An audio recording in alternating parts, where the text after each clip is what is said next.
अस्सलाम वालेकुम स्टूडेंट्स। मोहम्मद आसम फरीद की जानिब से आपको नेशनल कॉमर्स ग्रुप में खुश आमदीद कहते हैं।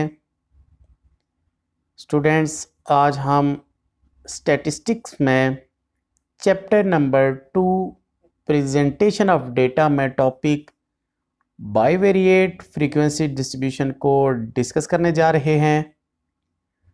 बुक जो हम फॉलो कर रहे हैं ये है डॉक्टर मोहम्मद अफजाल बेग की। इस वीडियो से ICS पार्ट 1 के स्टूडेंट्स, ICOM के स्टूडेंट्स और BCOM के स्टूडेंट्स बेनिफिट ले सकते हैं।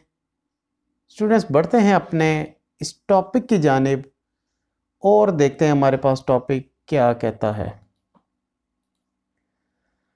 बाइवेरिएट फ्रीक्वेंसी डिस्ट्रीब्यूशन कहता है so far we have considered frequency distributions which involve only one variable.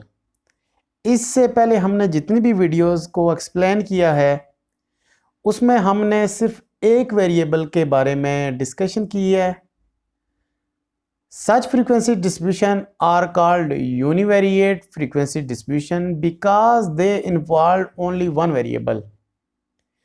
जो वेरिएबल्स हमने डिस्कस किए थे उनमें फ्रीक्वेंसी डिस्ट्रीब्यूशन की तादाद हमारे पास सिर्फ एक ही थी। उस टाइप को हम कहते हैं यूनिवेरिएट फ्रीक्वेंसी डिस्ट्रीब्यूशन।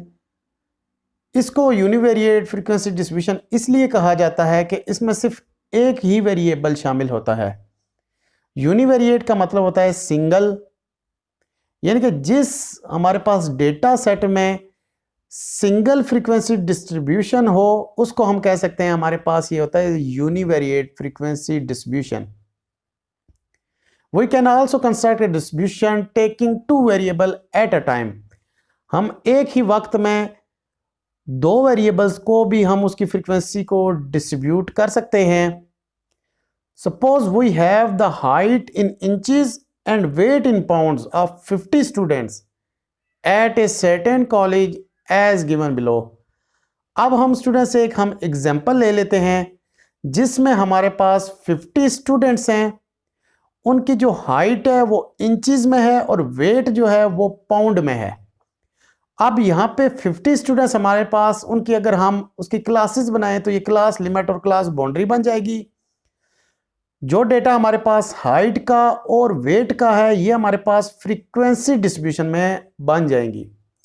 यानी कि हाइट आप देखें स्टूडेंट्स, सबसे पहले आपके पास हाइट है।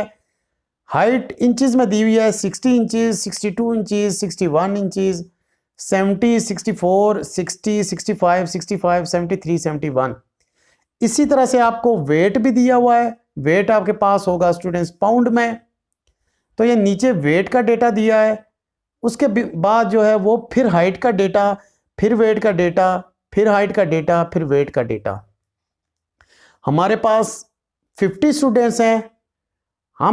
हमने 50 स्टूडेंट्स का डेटा हमने रिप्रेजेंट नहीं किया, क्लासेस को शो नहीं किया, लेकिन हमने फ्रीक्वेंसी डिस्ट्रीब्यूशन को हमने शो कर दिया है हाइट में और वेट में।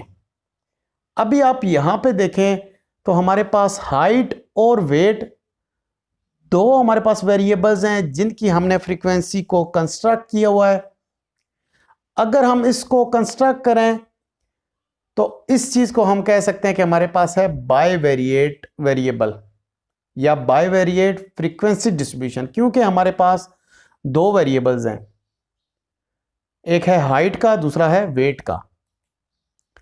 सच a frequency distribution is called bivariate frequency distribution because it involves two variables. अभी जो हमने एग्जांपल लिया 50 स्टूडेंट्स की हाइट की, वेट की, इसको आप बाइवेरिएट फ्रीक्वेंसी डिस्ट्रीब्यूशन कहेंगे क्योंकि इसमें दो वेरिएबल्स शामिल हैं। It is also called bivariate frequency table or simply bivariate distribution or bivariate table। इसके स्टूडेंट्स 3 नाम उसने बताए हैं। आप इसको bivariate frequency का टेबल भी कह सकते हैं या bivariate distribution भी कह सकते हैं या फिर आप इसको bivariate टेबल भी कह सकते हैं। The rules for construction of bivariate frequency distribution are the same as the univariate frequency distribution। आपके पास जो यूनिवेरिएट की डिस्ट्रीब्यूशन थी उसके रूल से उसी तरह से आपके बाईवेरिएट फ्रीक्वेंसी डिस्ट्रीब्यूशन के भी रूल होंगे, लेकिन हमने उस यूनिवेरिएट और बाईवेरिएट में जो हमने डिस्कशन की है, जो हमारे पास डिफरेंस है, यूनिवेरिएट में सिंगल वेरिएबल होता है, जैसे या फिर हाइट होगा आपके पास डेटा या फिर वेट का डेटा होगा, लेकिन बाईवेरिएट हो तो आपके पास 2 वेरिएबल्स का डेटा लाजमी होगा। स्टूडेंट्स, ये था हमारा आज का शॉर्ट सा लेक्चर। उम्मीद करते हैं आपको लेक्चर की समझ आई होगी। लेक्चर में किसी किस्म का कोई मसला हुआ तो लाजमी हमसे रब्ता कीजिएगा।